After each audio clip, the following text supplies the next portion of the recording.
Take it away.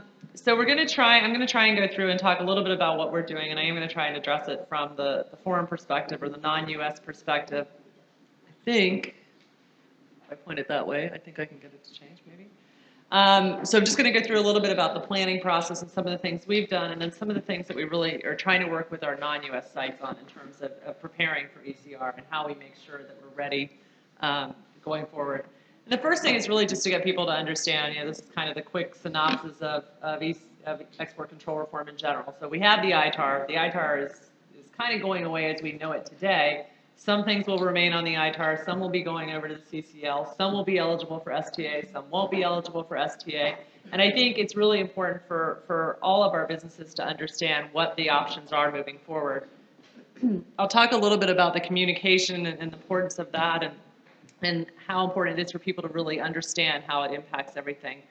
I think some of the key things that we focused on is just making sure that we're planning for it. And from day one, we started working with all of our businesses.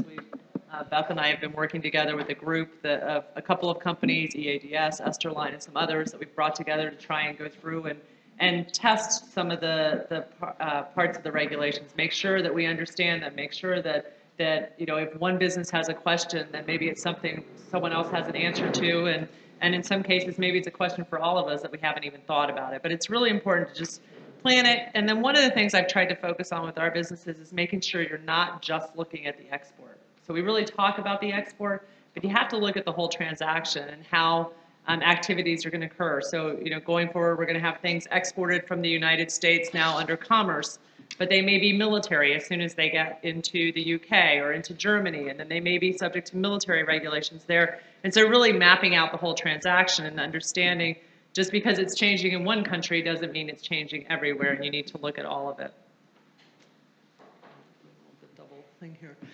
So one of the things we did was we put together a macro plan, and we brought together IT, human resources, engineering, our export controls folks, a wide range of folks, and we sat down for 2 days and we mapped out, okay, what is everything we need to do over the next several months to prepare for export control reform? And in fact, in our case, we mapped it out for the next 2 years.